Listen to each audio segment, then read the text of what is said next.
कैसे हो प्यारे विद्यार्थियों। आशा करते हैं कि आप ठीक ठाक होंगे और पढ़ाई में पूरे तल्लीनता के साथ लगे होंगे। आज हम लोग देख रहे हैं प्रतिरोधों का संयोजन। कक्षा 10 का जो इलेक्ट्रिक चैप्टर चल रहा था उसमें आज हम लोग देखेंगे प्रतिरोधों का संयोजन। प्रतिरोधों का संयोजन क्या होता है, इस टॉपिक पे क्या होता है, आपको क्वेश्चन पूछा जाता है, न्यूमेरिकल आता है, तो इसको ढंग से आप समझेंगे। चलिए शुरू करते हैं वीडियो को। प्रतिरोधों का संयोजन, प्रतिरोधों का संयोजन, प्रतिरोधों का संयोजन, प्रतिरोधों का संयोजन। प्रतिरोधों को किसी परिपथ में हम लोग कितने प्रकार से जोड़ सकते हैं ना, संयोजन। तो कॉम्बिनेशन होता है, कॉम्बिनेशन ऑफ रेजिस्टेंस होता है, combination of resistance, combination of resistance, of resistance होता है। रेजिस्टेंस को हम लोग किसी वैद्युत परिपथ में कितने प्रकार से जोड़ सकते हैं। तो रेजिस्टेंस को जोड़ने के लिए तीन मेथड होते हैं, तीन मेथड होते हैं। तीन मेथड कौन कौन से होते हैं? पहला होता है सीरीज कॉम्बिनेशन यानी श्रेणी क्रम संयोजन होता है, श्रेणी क्रम संयोजन होता है, श्रेणी क्रम संयोजन। दूसरा होता है समांतर क्रम संयोजन, दूसरा होता है समांतर क्रम संयोजन होता है, संयोजन, समांतर क्रम संयोजन होता है। और तीसरा क्या होता है? मिश्रित क्रम संयोजन होता है, मिश्रित क्रम संयोजन होता है, मिश्रित क्रम संयोजन होता है ना। तीन तरह के संयोजन होते हैं, मिश्रित क्रम संयोजन। देखिए अब इसमें जो श्रेणी होता है, सीरीज को बोला जाता है, इंग्लिश में बोला जाता है सीरीज क्रम संयोजन होता है, सीरीज कॉम्बिनेशन होता है, सीरीज कॉम्बिनेशन। इसको बोलते हैं पैरेलल कॉम्बिनेशन, पैरेलल होता है, पैरेलल कॉम्बिनेशन होता है। और ये होता है मिश्रित, माने होता है मिक्स्ड कॉम्बिनेशन होता है ना, मिक्स्ड कॉम्बिनेशन होता है, मिक्स्ड कॉम्बिनेशन। अब इसको पार्श्व क्रम संयोजन भी कहते हैं, समांतर को पार्श्व क्रम भी कहते हैं। तो सबसे पहले हम लोग देखेंगे श्रेणी क्रम संयोजन क्या होता है ना। श्रेणी क्रम संयोजन क्या होता है, सीरीज कॉम्बिनेशन क्या होता है, श्रेणी क्रम संयोजन, श्रेणी क्रम क्या होता है, सीरीज कॉम्बिनेशन क्या होता है। जो प्रतिरोध होते हैं उनका सीरीज कॉम्बिनेशन क्या होता है। इसमें क्या होता है, सीरीज कॉम्बिनेशन में चीजों को ध्यान में रखोगे कि सीरीज कॉम्बिनेशन का हम लोग जानेंगे। सीरीज कॉम्बिनेशन होता है ये जितने भी प्रतिरोध जुड़े हुए हैं, किसी परिपथ में जितने भी प्रतिरोध जुड़े हुए हैं, ये उन सब में धारा का मान क्या होता है, समान होता है। यदि सभी प्रतिरोधों में धारा का मान समान होगा और सब प्रतिरोधों के सिरों पर विभवांतर क्या होगा, भिन्न भिन्न होगा, तो ऐसे संयोजन को हम लोग क्या कहेंगे, श्रेणी क्रम संयोजन कहते हैं। धारा का मान क्या होगा, समान, धारा का मान समान। ये एक प्रतिरोध ये होगा R1, एक प्रतिरोध क्या होगा R2। प्रतिरोध जानते हो ना क्या होते हैं, जैसे बल्ब हो गया, हीटर हो गया, या फिर टीवी हो गया ना, पंखा हो गया, ये सब क्या है, रेजिस्टेंस है जो धारा के बहने का विरोध करते हैं। R1, R2, R3 मान लीजिए ये तीन प्रतिरोध हैं, इनमें धारा का मान क्या होना चाहिए, समान। अगर धारा का मान क्या होता है, समान होता है, तो उन्हें हम लोग क्या कहेंगे, श्रेणी क्रम संयोजन कहते हैं। अब देखिए अगर मान लीजिए कहीं से धारा, जैसे मान लीजिए यहाँ पे बैटरी जुड़ी हुई हो, यहाँ पे कुंजी लगा हो, इस बैटरी से ये प्लस होता है, ये क्या होता है, माइनस होता है। इस बैटरी से जो धारा जाएगी I, मान लो धारा I जा रही है, इसका वोल्टेज कितना है V। ये कुंजी कौन सा है, K ना, कुंजी K है, इसको स्विच बोला जाता है। तो वो देखिए जो धारा इसमें जाएगी, इस R1 में जाएगी, वही धारा किसमें जाएगी, R2 में जाएगी, वही धारा किसमें जाएगी, R3 में जाएगी। नहीं, सभी प्रतिरोधों में धारा क्या होगी, समान होगी, और वही धारा यहां से होते हुए क्या होगी, फिर यहां पहुंच जाएगी। इसमें देखो वोल्टेज सबका क्या होता है, डिफर होता है। V1 होगा, इसका वोल्टेज V2 होगा, इसका वोल्टेज कितना हो जाएगा, V3 हो जाएगा। तो श्रेणी क्रम संयोजन क्या होता है, ऐसा संयोजन, प्रतिरोधों का ऐसा संयोजन होता है जिसमें सभी प्रतिरोधों में धारा का मान क्या होता है, समान होता है, और विभवांतर क्या होता है, भिन्न भिन्न होता है। सही प्रतिरोधों में विभवांतर क्या होगा, भिन्न भिन्न होगा ना, धारा समान विभवांतर भिन्न। तो ऐसे संयोजन को हम लोग क्या बोलेंगे, श्रेणी क्रम संयोजन। तो डिफिनेशन इसका लिख लीजिएगा आप लोग। श्रेणी क्रम संयोजन में हम लोगों को क्या निकालना रहता है? तुल्य प्रतिरोध। तुल्य प्रतिरोध माने अगर सभी प्रतिरोधों को मिला दिया जाए तो परिणामी प्रतिरोध क्या आएगा, उसी प्रतिरोध को हम लोग क्या कहते हैं? तुल्य प्रतिरोध। तुल्य प्रतिरोध कहते हैं। तो श्रेणी क्रम में तुल्य प्रतिरोध ज्ञात करना। श्रेणी क्रम यहाँ डिफिनेशन आप लोग लिख लीजिएगा। धारा का मान समान होगा, सबका सही प्रतिरोधों का विभवांतर क्या होगा? भिन्न भिन्न होगा। श्रेणी क्रम में हमको क्या करना है? श्रेणी क्रम में तुल्य प्रतिरोध ज्ञात करना ना, प्रतिरोध ज्ञात करना, तुल्य प्रतिरोध ज्ञात करना,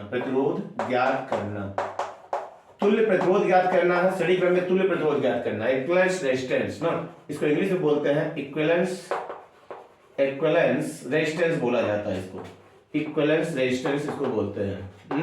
ध्यान रखिएगा इस चीज को। अब तुल्य प्रतिरोध कैसे निकालेंगे? तो यहां पे मान लेते हैं हम लोग जो R1 R2 R3 हैं, इनके सिरों पर विभवांतर कितना है? V1 V2 V3 है। तो परिपथ का कुल विभवांतर कितना होगा? परिपथ का कुल विभवांतर कितना हो जाएगा? परिपथ का कुल विभवांतर आपका हो जाएगा, परिपथ का कुल विभवांतर कितना होगा? V स्क्वायर हो जाएगा आपका V1 प्लस V2 और प्लस कितना हो जाएगा? V3 हो जाएगा। इक्वेशन नंबर क्या करेंगे? इसको 1 बना लेंगे। अब ओम के नियम से ओम का नियम तो आप जानना करते हो। ओम के नियम से क्या हो जाएगा? ओम के नियम से V बराबर कितना होता है? I R होता है ना। V स्क्वायर होता है IR। बात समझ में आ रहा है ना? इसमें V1 स्क्वायर कितना हो जाएगा? धारा तो I आ रही है, प्रतिरोध कितना है? R1। तो इसलिए V1 स्क्वायर कितना हो जाएगा? IR1। V2 स्क्वायर कितना हो जाएगा? V2 स्क्वायर हो जाएगा IR2। V3 स्क्वायर कितना हो जाएगा? IR3। इस तरह से होगा ना। V1 V2 V3 इस तरह से हम लोग निकाल लेंगे। अब देखते हैं हम लोग क्या करते हैं। ये तो V1 V2 V3 हो जाएगा। V1 V2 V3 का मान इक्वेशन 1 में लाके हम लोग रख देते हैं। फ्रॉम इक्वेशन 1 से क्या हो जाएगा? इक्वेशन 1 से हो जाएगा 1 में लाके रहेंगे V1 V2 V3 और V का मान हम लोग क्या करेंगे? रख देंगे। तो V का वैल्यू कितना हो जाएगा? IR। देखिए V की जगह रख दिए IR, V1 की जगह रख दिए IR1 equal to IR1 plus IR2 plus IR3 बराबर कितना हो जाएगा? ये I कॉमन हो जाएगा, बचेगा कितना? R1 plus R2 plus R3। तो I यहां पे क्या हो जाएगा? कट जाएगा आपका, तो बचेगा R इक्वल टू बचेगा आपका R1 R2 प्लस R3। तो ये हो जाएगा किसी परिपथ का क्या हो जाएगा? अगर क्या होते हैं कई प्रतिरोध अगर श्रेणी क्रम में जुड़े हुए हैं तो उनका तुल्य प्रतिरोध कितना आ जाएगा? R1 plus R2 plus R3। बात समझ में आया? तो एक चीज क्या दिख रहा है आपको कि अगर श्रेणी क्रम में क्या होता है, कई प्रतिरोध जुड़े हुए हैं, तो मान लो ये 2 ओम का है, ये 2 ओम का है, ये 2 ओम का है, तो तुल्य प्रतिरोध कितना आएगा? 2 प्लस 2 प्लस 4। नहीं, तुल्य प्रतिरोध कितना आता है? 4 आता है। यानी इन सभी प्रतिरोधों से क्या होगा? बड़ा आएगा। सभी प्रतिरोधों से क्या होगा? बड़ा आएगा। जो तुल्य प्रतिरोध होगा, तुल्य प्रतिरोध सबसे बड़ा आएगा ना। तो फिलहाल अभी हम लोग देखते हैं इसको। तो ये तरह से समझ में आया आपको? अगर आ गया हो तो हम आगे इसको मिटाना। इसमें देखिए चीज क्या करेंगे, आप ध्यान रखिएगा इसको कि पहले लिखिएगा श्रेणी। अगर मान लो आता है कि श्रेणी क्रम क्या होता है, श्रेणी क्रम संयोजन में प्रतिरोधों का श्रेणी क्रम संयोजन क्या होता है, और श्रेणी क्रम संयोजन में हम लोग तुल्य प्रतिरोध किस तरह से ज्ञात करते हैं। तो पहले तो आप क्या करना, तो श्रेणी क्रम संयोजन होता क्या है उसको लिख देंगे। श्रेणी क्रम संयोजन क्या होता है? श्रेणी क्रम संयोजन, प्रतिरोधों का श्रेणी क्रम संयोजन ऐसा संयोजन होता है जिसमें धारा का मान क्या होता है? सभी प्रतिरोधों में धारा का मान समान होता है और सबके सिरों पर विभवांतर क्या होता है? भिन्न भिन्न होता है। फिर श्रेणी क्रम में तुल्य प्रतिरोध निकालना रहेगा। तो ये फिगर आप बना दीजिएगा। फिगर बनाने के बाद आप देख रहे हो कि जितने भी प्रतिरोध हैं उनके सिरों पर विभवांतर क्या है? V1 V2 V3 है। तो कुल विभवांतर V है। तो जो V है, V देखो बैटरी का जो विभवांतर है वही इन पे क्या हुआ? बटा हुआ है। तो जो विभवांतर V होगा वो V1 plus V2 plus V3 के क्या होगा, बराबर होगा। इसको ऐसा रख देंगे, ओम का नियम लगाएंगे, V बराबर IR, तो सब में धारा तो समान है लेकिन प्रतिरोध क्या है, भिन्न भिन्न है। तो V1 बराबर, यहाँ पे V1 बराबर IR1, V2 बराबर IR2, V3 बराबर I तो सब में धारा तो हो ही जा रही है ना, धारा सब में कितनी है, I है ना। तो इस तरह से क्या करना आपको, इसको तैयार करके रखना है। तो ये आ सकता है, आपको बोर्ड की परीक्षा में पूछा जा सकता है, और होगा इसके ऊपर छोटा सा न्यूमेरिकल दे देगा। इतना करने के बाद आपको छोटा सा न्यूमेरिकल दिया जा सकता है। तो ठीक है, देखते हैं एक छोटा सा एग्जांपल हम लोग देखते हैं, तब फिर पार्श्व क्रम को देखा जाए, समांतर क्रम को देखा जाए। देखिए इस पर एक छोटा सा एग्जांपल हम लोग देखते हैं। देखो क्या होता है, जैसे मान लीजिए 3 प्रतिरोध है, मान लीजिए ये 3 ओम का है। देखिए ये ओमेगा जो होता है प्रतिरोध का मात्रक होता है ओम। यहां पे मान लीजिए 2 ओम का है, यहां पे मान लीजिए 1 ओम का है, 1 ओम का है ना, 1 ओम का है। इनको क्या किए हम लोग, किसी बैटरी से जोड़ दिए, प्लस माइनस V बराबर मान लो दे दिया हम लोगों ने दे दिया इसको 12 वोल्ट की बैटरी, 12 वोल्ट की बैटरी से इसको जोड़ दिया। जब 12 वोल्ट की बैटरी से जोड़ा गया तो इसमें क्या पूछा जा सकता है आपसे कि तुल्य प्रतिरोध बताओ, तुल्य प्रतिरोध बताओ। और पूछा जा सकता है परिपथ में जाने वाली धारा बताओ, धारा पूछा जा सकता है। और क्या पूछा जा सकता है, इनके सिरों पर विभवांतर पूछा जा सकता है। तो देखो प्रश्न क्या क्या पूछा जा सकता है, परिपथ में धारा पूछा जा सकता है, परिपथ में कुल धारा पूछा जाएगा आपसे। और क्या पूछा जा सकता है, और पूछा जाएगा सभी प्रतिरोधों के सिरों पर विभवांतर पूछा जाएगा। दूसरा पूछा जाएगा सभी प्रतिरोधों के सिरों पर विभवांतर पूछा जाएगा, विभवांतर। सभी प्रतिरोधों के सिरों पर क्या पूछा जाएगा, विभवांतर पूछा जाएगा। और क्या पूछा जाएगा, एक चीज पूछा जाएगा तुल्य प्रतिरोध। ये चीज तो सबसे पहले आपसे निकालना रहेगा, तुल्य प्रतिरोध निकालना रहेगा ना। तो 3 चीजें आपसे इस सवाल में पूछा जा सकता है।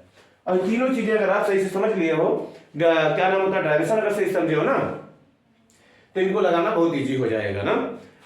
तो सबसे पहले हम लोग तुल्य प्रतिरोध निकालेंगे। तो ये आपको क्या पता चल रहा है, तीनों क्या है, श्रेणी क्रम में। मान लो ये R1 है, ये R2 है, ये R3 है। किसमें जुड़े हैं, ये सिर्फ श्रेणी क्रम में जुड़े हैं। कैसे, आपको कैसे पता श्रेणी क्रम में जुड़े हैं, तो हम ये देख रहे हैं, ये जो धारा जा रही है, जो धारा इसमें गई वही धारा निकल के इसमें जाएगी, वही धारा निकल के इसमें जाएगी, फिर वो धारा आते आते क्या होता है, इसमें पहुंच जाएगी। सेल जितना धारा देता है उतना फिर ले भी लेता है ना। तो इस तरह से ये काम होता है आपका। अब देखिए तुल्य प्रतिरोध, चूंकि R1, R2, R3 श्रेणी क्रम में जुड़े हुए हैं, चूंकि सॉल्यूशन में हम लोग देखते हैं क्या होगा, चूंकि R1, R2 और R3 किसमें जुड़े हुए हैं, श्रेणी में जुड़े हुए हैं, श्रेणी में जुड़े हैं। जब ये श्रेणी में जुड़े हैं, इनका तुल्य प्रतिरोध, इसलिए इनका तुल्य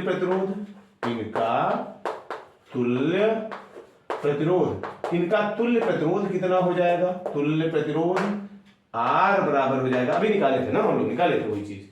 तो R बराबर कितना हो जाएगा, R1 plus R2 plus R3 हो जाएगा।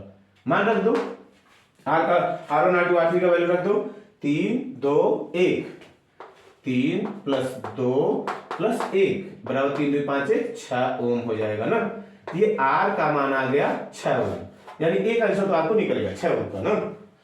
फिर हमको निकाला परिपथ में कुल धारा ओम के नियम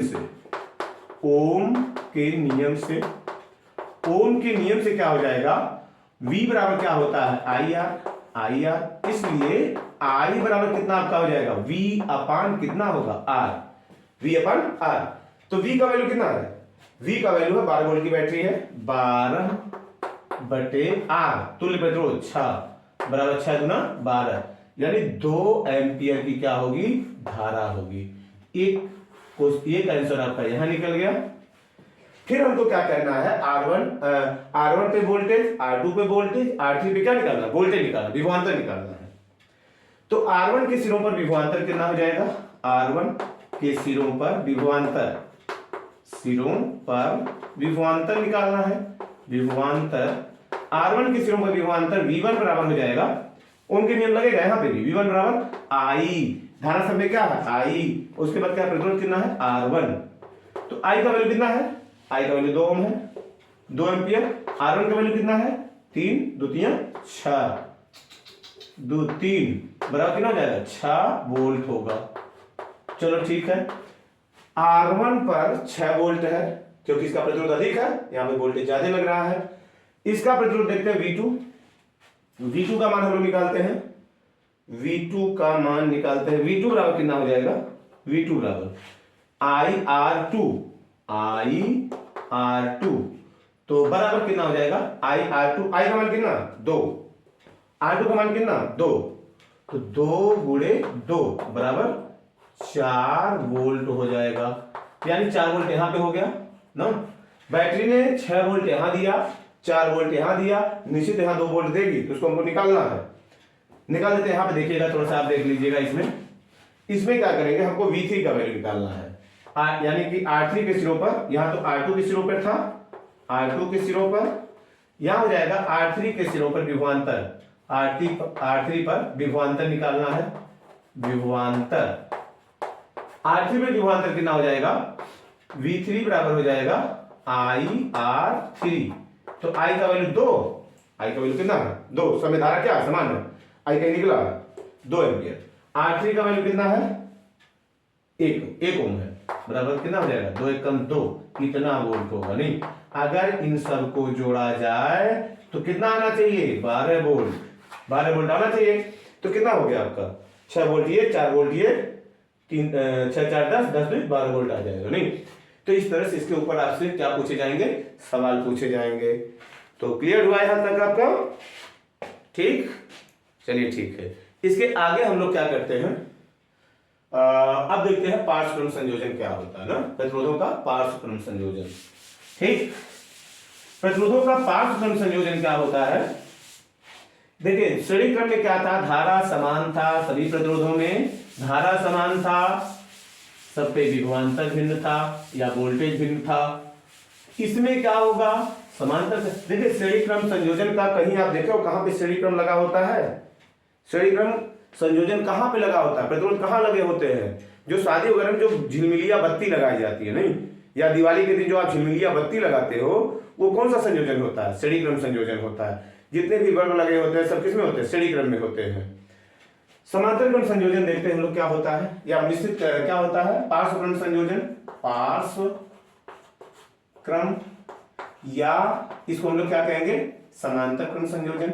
समांतर क्रम संयोजन, समांतर क्रम संयोजन देखते हैं,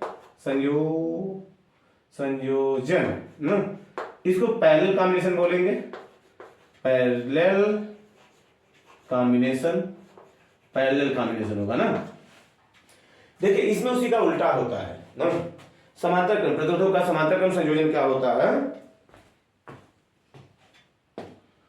प्रतिरोधों का समांतर क्रम संयोजन क्या होता है। देखिए इसमें क्या होता है, समांतर क्रम संयोजन में क्या होता है, यहां पे जो होता है धारा क्या होती है, भिन्न भिन्न होती है। क्या सेम होता है, सबका वोल्टेज क्या होता है, सेम होता है। यहाँ पे धारा क्या होगी, भिन्न भिन्न होगी, कई रास्तों से धारा जाएगी, तो सब रास्तों में थोड़ा थोड़ा जाएगी, वोल्टेज क्या होगा, सबका भिन्न होगा। इस तरह से होता है, नहीं, ये समांतर क्रम संयोजन होता है। अब जैसे मान लो बैटरी का वोल्टेज कितना V है, बैटरी ने कितना धारा दिया I धारा दिया ना, ये प्रतिरोध R1 है, ये प्रतिरोध कितना है R2 है, ये प्रतिरोध कितना है R3 है। बात समझ में आया, यहां पे A है, यहां पे क्या है B है। अब जो A और B के बीच में जो वोल्टेज होगा वो क्या होगा, समान होगा। यहां पे धन वाला वोल्टेज होगा, यहां पे कौन सा होगा, ऋण वाला वोल्टेज, यानी सब प्रतिरोधों के सिरों पर वोल्टेज क्या हो जाएगा, समान हो जाएगा, वोल्टेज समान होगा। लेकिन धारा के लिए देखो क्या हो रहा है, अब धारा तो यहां अकेले जा रहा है बेचारा, यहां जा रहा है, लेकिन यहां से कुछ खींच लिया जा रहा है, यहां से भी कुछ धारा खींच लिया जा रहा है, यहां से भी कुछ धारा खींच लिया जा रहा है। ये कह रहा मेरे पास भी आओ, ये कह रहा मेरे पास भी आओ, ये कह रहा मेरे पास भी आओ। तो I1 धारा इसमें चला गया, I2 धारा इसमें चला गया, I3 धारा क्या हुआ, इसमें चला गया। सब में धारा का मान क्या होता है, भिन्न भिन्न होता है, लेकिन सबके सिरों पर विभवांतर क्या होता है, समान होता है। देखो ये जो धाराएं आ रही है सब मिल गई यहाँ पे ना, मिल के I बराबर कितना बन जाएगा, I1 प्लस I2 और प्लस कितना बन जाएगा, I3। ये सब बन जाएगा आपको ना। तो इसमें समांतर क्रम संयोजन का अगर आपको डिफिनेशन लिखना होगा तो क्या लिखेंगे, समांतर क्रम संयोजन का डिफिनेशन आपको लिखना होगा। तो समांतर क्रम संयोजन प्रतिरोधों का ऐसा संयोजन होता है जिसमें सभी प्रतिरोधों में धारा का मान क्या होता है, धारा बढ़ जा रही नहीं, सभी प्रतिरोधों में धारा का मान क्या होता है, भिन्न भिन्न होता है, लेकिन सब प्रतिरोधों के सिरों पर क्या होता है, विभवांतर समान होता है। यानी धारा भिन्न विभवांतर समान क्या होगा, समांतर क्रम या पार्श्व क्रम संयोजन होगा आपका। आपसे पूछा जाएगा पार्श्व क्रम संयोजन में तुल्य प्रतिरोध बताओ। पार्श्व क्रम संयोजन में पार्श्व क्रम संयोजन में तुल्य प्रतिरोध पूछा जाएगा। तुल्य प्रतिरोध बताओ ना, तुल्य प्रतिरोध बताओ। पार्श्व क्रम संयोजन में तुल्य प्रतिरोध बताना है ना, equivalent resistance in parallel combination. तो हमको क्या करना है, यहां पे आप क्या देख रहे हो ना, फिगर बनाएंगे, क्या लिख देंगे, चित्रानुसार क्या चित्रानुसार जो धारा I होगी, नहीं I बराबर, धारा I बराबर हो जाएगा I1 प्लस I2 और प्लस कितना हो जाएगा I3। इसको इक्वेशन नंबर कितना बना देंगे, 1, इक्वेशन नंबर 1 बनाएंगे इसको हम लोग ना। इक्वेशन नंबर ये 1 बन जाएगा। अब हम लोग क्या करेंगे, ओम का नियम फिर लगाएंगे, ओम्स लॉ। भाई ओम के नियम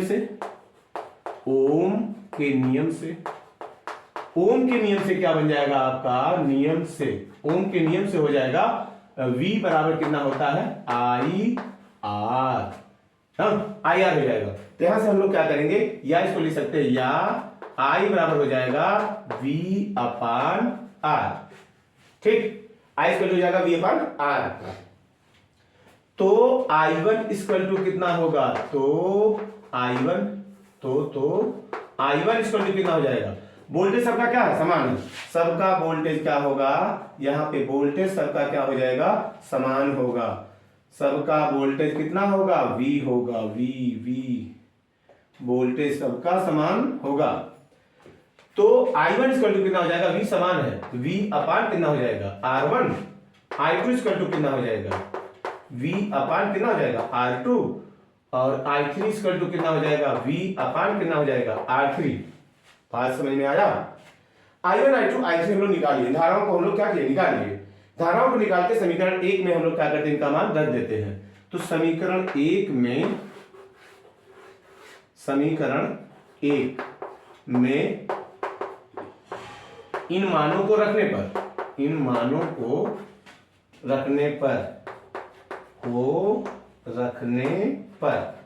समीकरण 1 में इन मानों को रखने पर, चलिए ठीक है, इसमें हम लोग रख देते हैं। I का वैल्यू कितना हो जाएगा, V अपान R। I1 का वैल्यू कितना हो जाएगा, V अपान R1।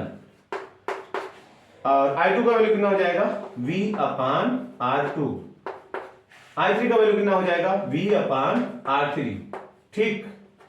V कॉमन ले लेते हैं सब में से, तो बचेगा कितना, 1 अपान R1 प्लस 1 अपान R2 प्लस 1 अपान R3, ठीक। अब देखो ये V अपान R, एक थोड़ा सा और नीचे इसको कर देते हैं ना, यहाँ पे V अपान R लिखेंगे, V से भी कट जाएगा, यहाँ पे 1 बचेगा। तो 1 अपान R इक्वल टू हो जाएगा 1 अपान R1 प्लस 1 अपान R2 प्लस कितना हो जाएगा, 1 अपान R3। इस तरह से समांतर क्रम संयोजन में हम लोग क्या निकाल देंगे, तुल्य प्रतिरोध R निकाल सकते हैं ना। इनको सॉल्व करके हम लोग समांतर क्रम संयोजन में, पार्श्व क्रम संयोजन में तुल्य प्रतिरोध क्या करेंगे, निकाल देंगे। जब तुल्य प्रतिरोध आपका निकल जाएगा तो आप क्या करेंगे, इस पे इसके सवालों को क्या कर सकते हैं, लगा सकते हैं, आसानी से लगा सकते हैं ना, इसके सवालों को आसानी से हम लोग लगा सकते हैं। तो चलिए ठीक है, इस पे सवाल देखते हैं। एक सवाल देखा जाए इसके ऊपर, एक एग्जांपल देखते हैं हम लोग। देखो, समांतर क्रम संयोजन होता कहाँ है? ये जो घर की वायरिंग होती है, आपकी बिजली जहां पे होती है, घर की बत्तियां होती हैं, जितने भी कनेक्शन घर के लगे होते हैं वो क्या होते हैं? समांतर क्रम संयोजन होते हैं। समांतर क्रम संयोजन और श्रेणी क्रम संयोजन में डिफरेंस क्या होता है? समांतर क्रम संयोजन और श्रेणी क्रम संयोजन में क्या डिफरेंस होता है? समांतर क्रम संयोजन, श्रेणी क्रम संयोजन में क्या होता है? ये जो झालर आपकी लगी होती है, नहीं, जो झालर लगी होती है, झालर में क्या होती है, अगर एक बत्ती फ्यूज हो गई, एक बत्ती फ्यूज हो गई तो इसके आगे वाली सभी बत्तियां नहीं जलेंगी ना। अगर एक बल्ब फ्यूज हुआ तो आगे की बत्तियां नहीं जलेंगी, या कहीं पे भी वायर में डैमेज कोई आया, यहां पे कोई डैमेज वायर में आया तो आगे की बत्तियां नहीं जलेंगी। तो इस तरह से होता है। समांतर क्रम संयोजन में क्या होता है, घर में क्या होता है, कई कई कई वायर, इसमें कई कनेक्शन होते हैं ना। समांतर क्रम संयोजन में जितने भी लगे होते हैं सब अलग अलग परिपथों में लगे होते हैं ना। अगर ये वाली लाइन खराब हो गई तो भी क्या होगी, ये लाइट जलेगी, ये लाइट जलेगी। जैसे मान लो घर का एक बल्ब फ्यूज हो जाता है सॉरी, एक बल्ब फ्यूज होता है तो बाकी सारे बल्ब जलते हैं, या बाकी सारे जो इंस्ट्रूमेंट होते हैं वो चलते रहते हैं ना, कोई प्रभाव नहीं पड़ता उनके ऊपर। तो श्रेणी क्रम और समांतर क्रम में ये डिफरेंस होता है ना। तो हम लोग क्या करते हैं, पार्श्व क्रम संयोजन का क्या करते हैं, एक एग्जांपल देखते हैं ना। एक एग्जांपल देखते हैं। फिलहाल तो समय ज्यादा हो जाएगा, वीडियो लंबी हो जाएगी, मजा नहीं आएगा। हम लोग क्या करते हैं, इसका एग्जांपल और मिश्रित क्रम संयोजन तथा उस पे एग्जांपल हम लोग नेक्स्ट वीडियो में देखते हैं। आशा करते हैं कि इनको देख करके इस तरह के जो सवाल आपको मिलेंगे उन सवालों को लगाएंगे। ये जो ड्राइवेशन आपको बताए हैं, श्रेणी क्रम और समांतर क्रम का जो ड्राइवेशन आपको बताए हैं, उन ड्राइवेशन को क्या करोगे, आप लोग खुद से करोगे, करके इसको परफेक्टली क्या करेंगे, तैयार करके रखेंगे। जब हम लोग मिश्रित क्रम देखेंगे और उस पर जो एग्जाम्पल देखेंगे तो अच्छी तरह से वो चीजें क्या होंगी, हमारे समझ में ज्यादा आएंगी। तो ठीक है, मिलते हैं फिर नेक्स्ट वीडियो में। तब तक के लिए जय हिंद, जय भारत।